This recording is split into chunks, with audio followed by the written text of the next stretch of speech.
almost nobody plays the Stravinskys, yet they are diamonds. Fantastic music, very difficult one from the other.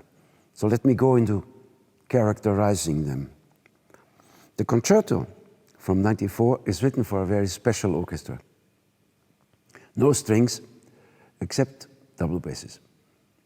But the whole set of wind instruments. No percussion, winds. And it is written in a style of a toccata. Toccata is a word created for a piece for keyboard instrument, and means not only playing like in Spanish tocar is playing, but in Italian is a little bit harder.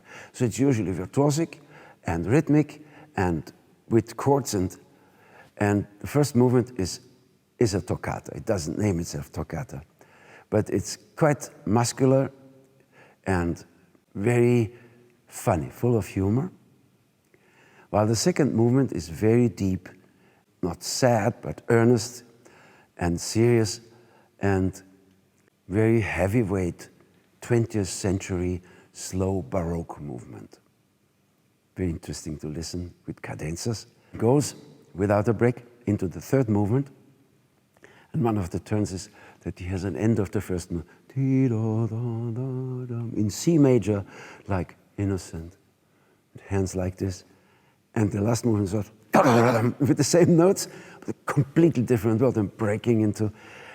This is difficult, and it's very interesting because having just piano and winds gives very different colors, very bright colors.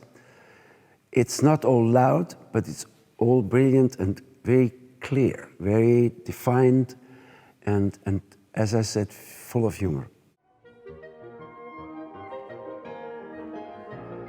It's not so often played in comparison to this famous great romantic piano concertos, for example, even of the 20th centuries, like Prokofiev, for example, number 3, or Rachmaninoff concertos. Those are more rarely played, and I'm very happy about this possibility to present to the listener both pieces for piano and orchestra by Stravinsky. One is the concerto and the Capriccio.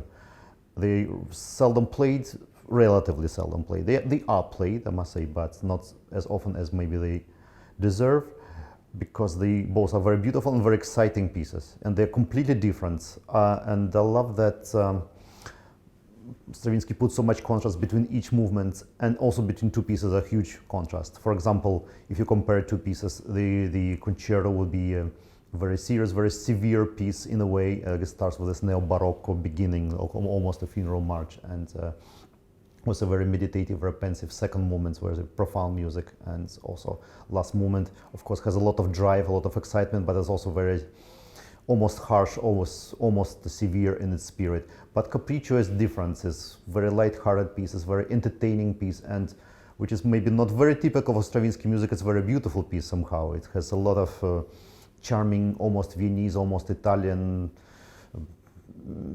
inspired melodies, which create incredible blend. And second movement also is a little bit of a neo-Baroque feeling, but has also all of a sudden some almost jazzy installations, full of drive, full of unexpected accents. It's a very interesting piece to listen, which is, I think, typical for Stravinsky. He has the special ability to compose something exciting and thrilling, which will always surprise the listener.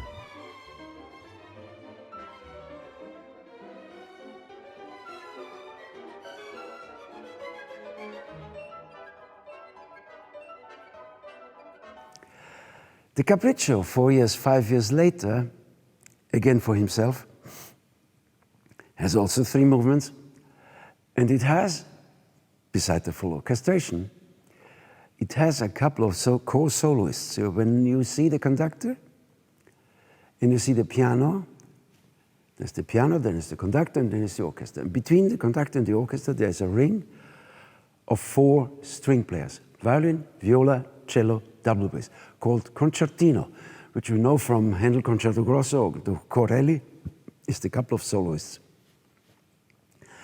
And they give 2 levels of answer to the piano. He does sometimes music with the string quartet, And sometimes the soloist plays with the whole orchestra. The Capriccio is much more light and spirited than the concerto, like a little bit frivolous sometimes. And playful like a Tchaikovsky ballet. And then in the second movement, it starts like a very serious piece by Bach again. And in the turn of 3 seconds, it turns into a jazzy, raggy music for piano and bass clarinet, which is a substitution for the saxophone. And then it returns to the holy Bach. And the third movement is a clear dedication and homage to Carl Maria von Weber. It couldn't be written by Weber, but it's like a Weber of the 20th century, very tonal, lots of nice musical jokes. And we found a wonderful soloist, and we found Alexei Volodin, who is a fabulous pianist and who has played them. And, you know, it's asking a lot to come to Singapore, come for a couple of days and record 2 concerti and buy this thing. I buy in, yes, I do that. So it'll be very exciting, and we're looking forward to a very fun and serious recording week.